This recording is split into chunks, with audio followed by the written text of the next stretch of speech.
নির্বাচন, মহাসচিবের নির্বাচন যুবদলই করবে বন্ধু। আমরা আমার বক্তব্য দীর্ঘায়িত না করে আমি এখানেই বক্তব্য শেষ করছি। শহীদ জামানত দেশ নেত্রী বেগম খালেদা জিন্দাবাদ। আপনাদের আমাদের মহান নেতা মির্জা ফখরুল ইসলাম আলমগীর দীর্ঘজীবী হোক। ধন্যবাদ সবাই।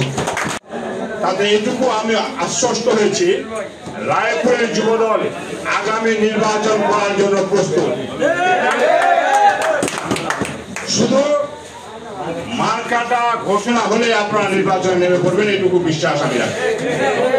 তবে সবসময়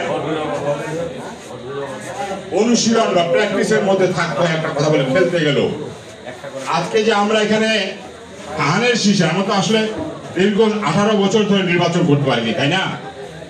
ধানের শীষের স্লোগানটা দেওয়ার সাথে সাথে আমরা যারা এখানে যুবদল করছি, যারা আছি নেতৃবৃন্দ, সকলের গাটা মনে হয় শিউরে উঠলো, ঠিক না?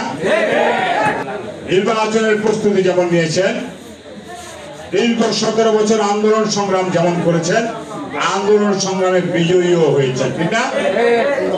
তবে আপনাদের কাছে একটা অনুরোধ, চতুর্দিকে কিন্তু ষড়যন্ত্র ব্যাপকভাবে চলছে। এই ষড়যন্ত্রকে মোকাবেলা করার জন্য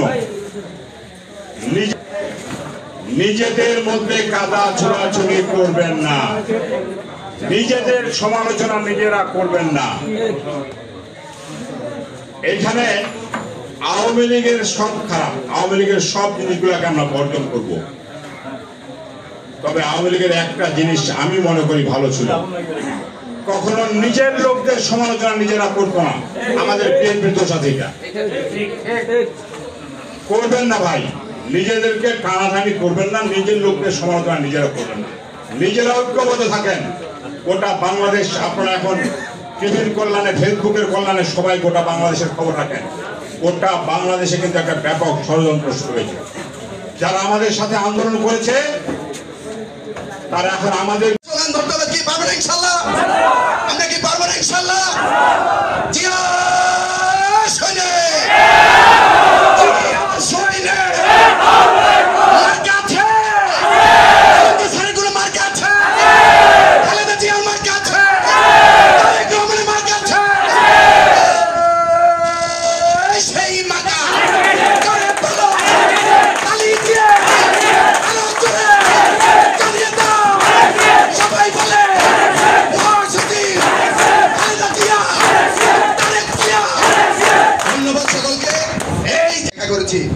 স্যার আমাদের একটা কথা বলেছেন, প্রত্যেকটি নির্বাচনে বিএনপির সাথে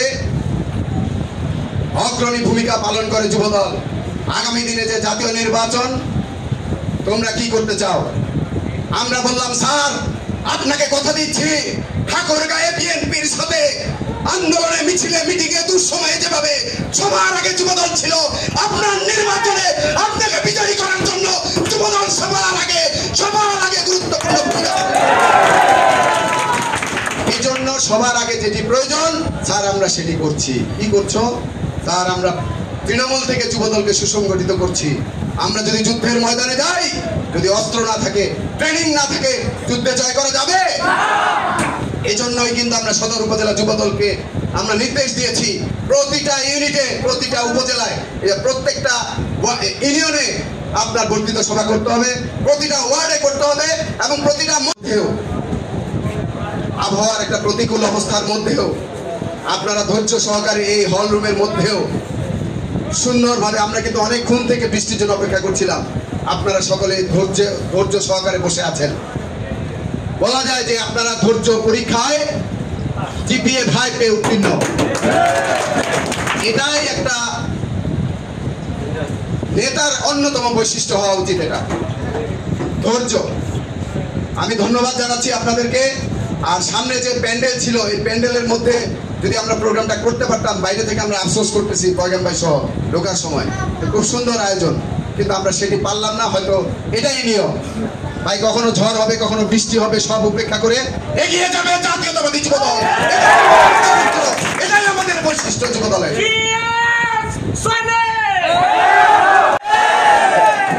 কথা আছে না একটা, হাতিকে টানে নেওয়ার ক্ষমতা এই বাংলাদেশে অন্য কোন দল এই মুহূর্তে আমি মনে করি না, সব মানুষ মনে করে না।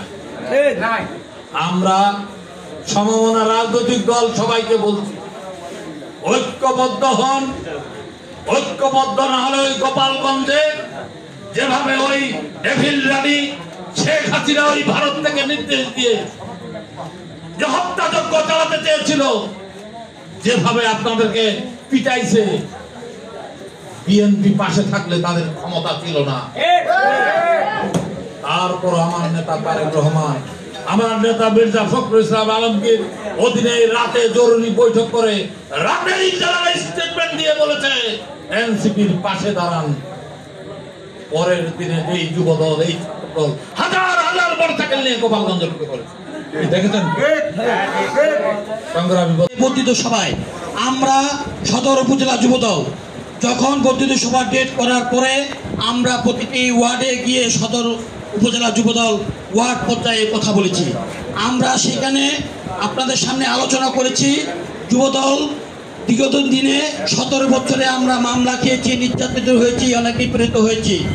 আমাদের যে এই সাফল্য, আমরা যে রাজপথে ছিলাম, যে মামলা খেয়েছি, এই মামলার জন্য আমরা যে সামনে যে আমাদের সুদিন, এই সুদিনে আমাদের যুবদলকে আবারও একত্রিত হতে হবে।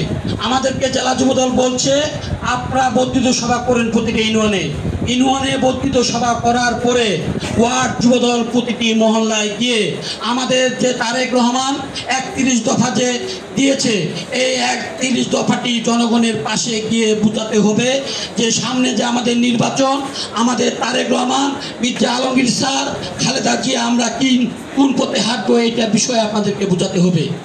যাই হোক, আমি বক্তব্য দীর্ঘায়িত করবো না, একটি কথা বলতে চাই আপনাদেরকে। আমি ওয়ার্ডও বলেছি, এখানেও বলছি যে আমরা 17 বছর নির্যাতিত হয়েছি। আমরা যুবদল এখনো অনেক ভালো রয়েছি। রায়পুরে ইউনিয়ন যুবদল অনেক শক্তিশালী যুবদল।